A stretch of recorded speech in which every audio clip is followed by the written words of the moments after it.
Graça e paz, amados, maravilha do eterno, abençoado, abençoada do Todo-Poderoso Deus. Você é corra linda de Deus, maravilha, mais um café com Deus, com o pastor Maurício Loureiro. O café de hoje está lá em Marcos capítulo 5, ainda no versículo, nós estamos encerrando o capítulo 5, né? Tiramos algumas mensagens ali e ainda vamos ler o versículo 35 e 36 para a nossa meditação. Você sabe que o Café com Deus é uma porção da palavra de Deus explicada, oração por você e sua família. Muito obrigado você que tem compartilhado, você que tem dado um likezinho, um gostei para nós aí, um joinha, muito nos ajuda. Você que faz comentário também, né? E você que se inscreveu no canal também nos ajuda muito, porque o YouTube entende que é relevante, enviando para mais e mais pessoas, abrindo o leque para nós na evangelização. E você que ainda não se inscreveu, gente, me ajuda aí, é muito fácil, é só clicar no linkzinho que vai junto do vídeo, te direciona para o YouTube, lá você clica em inscrever-se, que é automático, ok? Vai no sininho também para receber todas as nossas notificações. Lá no capítulo 5 do Evangelho segundo São Marcos, Evangelho de Jesus Cristo, no versículo de número 35 e 36 está escrito assim, ó: estando ele ainda falando, chegaram alguns dos principais da sinagoga, a quem disseram: a tua filha está morta, para que enfadas mais o mestre? E Jesus, tendo ouvido estas palavras, disse ao principal da sinagoga: não temas, crê somente. Eita glória! A fé remove montanhas. A gente aprende uma lição extraordinária aqui.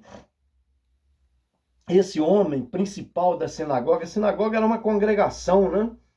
E ela tinha alguma coisa extraordinária que era amparar também os necessitados, ajudar a sociedade.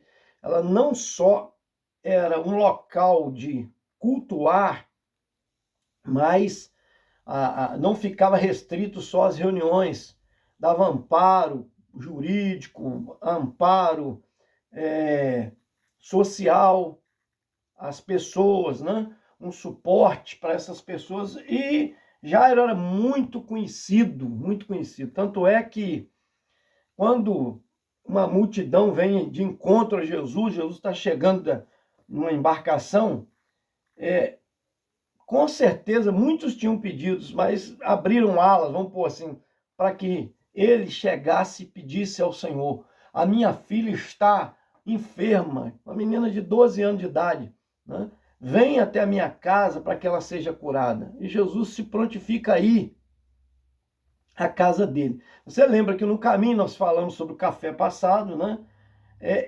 Ele é interpelado, Jesus é parado por uma situação, porque foi tocado por alguém.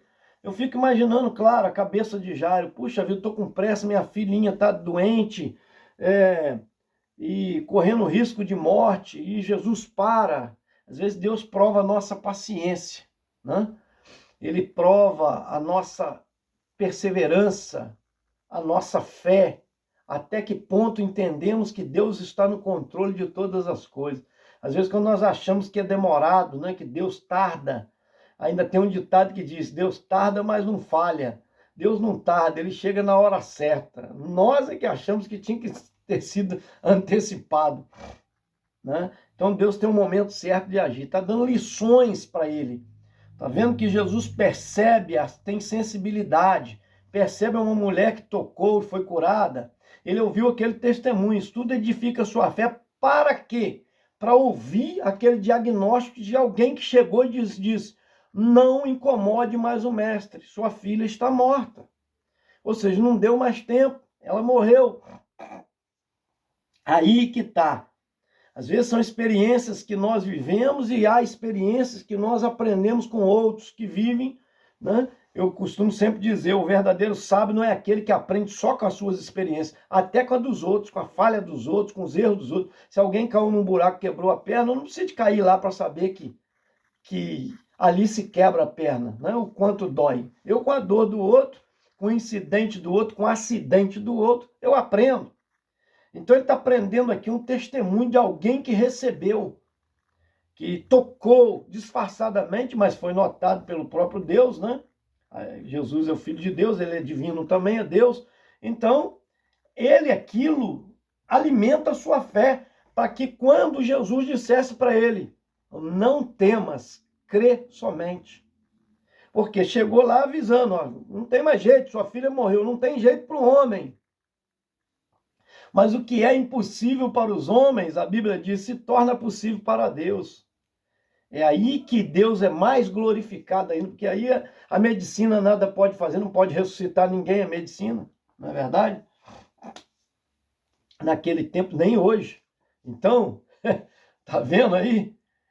Jesus diz, não temas. Aí Jesus contém a multidão, manda eles ficarem lá. Ele vai com Pedro, Tiago e João para a casa dele, de Jairo. Chegando lá, encontra com as carpinteiras, chorando, né? E eram aquelas contratadas para chorar. E era costume na época, estava todo mundo chorando. Não chore, a menina dorme. Até riram deles, zombaram, né? É assim mesmo, que as pessoas, quando não entendem que para Deus a morte é como um sono. Não estou aqui defendendo teologia de que, né, uns acreditam que quando morre está dormindo, outros acreditam que quando morre está acordado, porque Jesus contou uma parábola do rico e Lázaro e eles estavam acordados após a morte, né? Sabendo o Lázaro do que se passava aqui, perdão, o rico do que se passava aqui, e Lázaro estava sendo consolado no seio de Abraão, né, deitado no peito de Abraão lá, estava consciente. Então, não é entrando nesse assunto teológico, eu tenho as minhas convicções, né? Mas vamos lá. O que importa para nós é que para Deus é como um sonho. Por quê? Como um sono que a pessoa está passando. Ele pode despertar do sono aquela pessoa que está morta, que para nós morreu, acabou, né?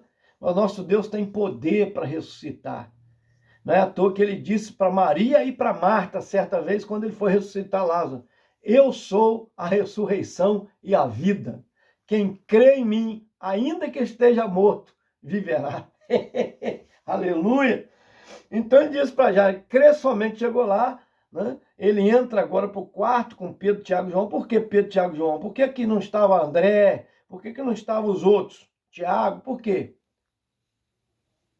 Perdão, Tiago estava Pedro, Tiago e João, né? Por que não estava o outro Simão? Por que não estavam os outros? Por causa de quê? Porque Deus está reservando para esses três algo mais profundo, mais experiência, uma experiência, né, mais intensa, porque esses seriam os líderes da igreja, como foi Tiago, presidiu o concílio, o primeiro concílio, né, que discutiu acerca do que devia se impor sobre os gentios ou não, né? Se tinha que impor o que o judaísmo guardava. E Pedro também presidiu a igreja um bom tempo. Depois João presidiu a igreja, comandou a igreja, né? Esteve à frente como líder. Quem manda na igreja é Jesus, é o Espírito Santo, né? Jesus foi para o Pai e enviou o Espírito Santo. Então o Espírito Santo é que comanda a igreja, mas ele tem os seus representantes, seus líderes, né? Então está preparando esses três para isso. Por isso que também na transfiguração no monte lá, quando Jesus se transfigurou, foi para esses três, Pedro, Tiago e João, justamente por isso. Hoje chamariam lá o pastor, como se fosse Jesus o pastor, tem a sua panelinha. Tem gente que fala assim, não é panelinha, não são os mais chegados. Jesus está aqui, ó, só com os três agora. Ele não tinha 12, só levou os três. Judas não estava, Tomé não estava, tá entendendo? Então, por quê? Estava preparando para algo mais. E o lindo é que ele entra lá, junto com o pai e a mãe, para que seja um testemunho também e deem continuidade a esse trabalho. Ele chega lá, ele fala, Talita cumi. Ele está dizendo uma frase aqui em aramaico, né? Para ela, Talita cumi. Quando ele diz isso, ele está dizendo, menina, eu te mando, levanta-te. E ela, na mesma hora, levantou e começou a andar. Aí, o que Jesus faz? Diz para eles, dê a ela de comer. Deus não é poderoso para dar até o de comer, mas ele delega funções. que ele está dizendo para nós? Discipula, dá alimento. Jesus salva, morreu para salvar. Por isso que o Filho de Deus veio, foi traído, vendido, foi chicoteado, ele foi condenado, né? Sendo inocente, foi chicoteado, açoitado, e depois de toda aquela atrocidade toda, apanhando até não querer mais, até com chicote de 9 causos, com um pedaço de metal, e garras também que agarravam nas costas, arrancava pedaço das costas, eles ainda coroaram ele com coroa de espinho, bateram com cano em cima para enterrar a coroa, e fizeram carregar um madeiro pesado, imagina aquilo pressionando contra o madeiro. E lá no alto do Calvário cravaram as mãos e os pés. Isso ele estava suportando para nos salvar. Mas uma vez salvo, a gente precisa agora conduzir as pessoas na caminhada da fé, a olhar para Jesus, que é o alvo soberano, da soberano chamado, da soberana vocação. O nosso caráter tem que ser forjado pelo Espírito Santo, entrar na forma que se chama Jesus. Por isso nós somos chamados de cristãos, pequenos cristos, que foi a primeira vez que chamaram isso, essa palavra foi lá em Antioquia, na igreja de Antioquia, pequenos cristos. Então, quer dizer, se parecer com Jesus. É isso que Jesus está aqui discipulando, ensinando sobre o discipulado, dá a ela de comer. Então alimente-a. Nós temos que alimentar com a palavra as pessoas que foram alcançadas por Cristo, uma caminhada, preocupação. Vamos à igreja, liga para a pessoa, ora por ela, visita aquela pessoa, amém? Isso é ajudar na caminhada, isso é alimentar a pessoa. Jesus salvou ali, trouxe a vida de volta àquela menina, porque ele é o Senhor da vida, e nem a morte pode contê-lo. Por isso que ele garante a eternidade para nós. Aceite Jesus no seu coração, deixa ele reinar na sua vida. Deixa ele sentar no trono do seu coração e comandar os seus passos. E a igreja, há pessoas que vão te ajudar na caminhada, como eu faço aqui todo dia, trazendo uma palavra chamada Café com Deus, uma palavra de Deus para o seu coração, para alimentar a sua vida. Mas você precisa de algo mais, você precisa pegar as escrituras, meditar, porque a Bíblia não é só ler, fazer meditação nela. É pesquisar, é ler, reler, ler várias vezes, e anotando o que Deus está falando com você. Ore, fale com Deus. Dobre o joelho, fale com o Senhor. Reserve tempo com Deus. Obedeça essa palavra. Não adianta só meditar, mas não obedecer. Aprendi. E agora? Aplica na sua vida. Amém? Isso é alimento. Alimento. Você precisa se alimentar. Alimente ouvindo a palavra de Deus, porque a Bíblia diz que a fé vem por ouvir, ouvir da palavra. Ouça mensagem, veja, né, em vídeos, áudios, escute. E outra coisa, vá à igreja, participe da comunidade cristã, ouça louvores na sua casa. Há muitas maneiras de se alimentar. Recebe aí, eu quero orar por você. Mas o mais importante é aceitar Cristo. Você está morto nos seus delitos e pecados, como essa menina, 12 anos, na flor da idade. Há muitas pessoas que morreram espiritualmente, precisam reviver, ressuscitar. Jesus te dá vida para você ressuscitar. Eu profetizo sobre a sua vida isso. Amém? O renovo de Deus, restauração, o reavivamento. Amém? Para você voltar a viver novamente, sentir a presença de Deus e caminhar para o céu, que é o nosso destino. Nós somos peregrinos nessa terra. Quero orar por você. Pai, em nome de Jesus, coloco todos os caminhoneiros deste Brasil nas tuas mãos, que transportam as riquezas, abençoa. Ó Deus, abre as portas de fretes, boas negociações, abençoa as suas famílias, também no santo nome de Jesus. Há muitos grupos de caminhoneiros que nos seguem, ó Deus amado, e que assistem o Café com Deus. Eu oro também, ó Pai amado, pela Alcina Lúcia e a sua família, que pede também, ó Deus, que o Senhor abençoe a vida financeira dela, em nome de Jesus. Oro também pela Yolanda Pinho, Deus, e a sua família, sua filha Monique, seu genro, ó Deus, também o seu neto, José, Pai, toma nas tuas mãos, abençoa. Toma também a Andressa, Ó Deus, a neta do nosso irmão Nem Barbeiro, abençoa ele, ela também, Pai. E o Nem, sua recuperação, sua saúde, em nome de Jesus. Eu oro também pelo Gui Souza, lá do Carmo, e a sua família, que sempre tem curtido os nossos vídeos e comentado também. Obrigado, abençoa, Pai. A Eikel, também, Reikel, ó Deus amado, filha da Rose, nossa zeladora lá na Ibre, abençoa também. Deus, o Paulo César, dos grupos aí, está sempre curtindo todos os nossos vídeos em vários grupos, abençoa ele, família. Deus abençoa também, Deus, a Eunice Gonçalves de Souza, a mãe do Milton Gonçalves, jornalista, abençoa em nome de Jesus, dando saúde. Também o Ruimar Salgado e família.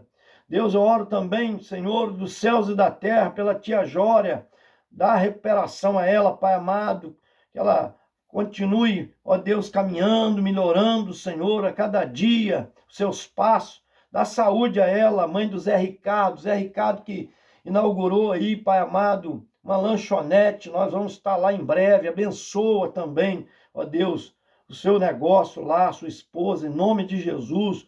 Coloca nas tuas mãos o Jubran, também caminhoneiro, teu servo aqui, Deus servindo conosco na Ibre. Ele, a sua esposa Alessandra, Deus, o João Pedro e também a Laura, em nome de Jesus. Coloca nas tuas mãos, ó Deus, o Valdenor Moreira e família, lá de Tanabe, São Paulo. Coloco nas tuas mãos também, ó Deus, a Gabriele, essa jovem lá da Prefeitura Municipal de Além Paraíba.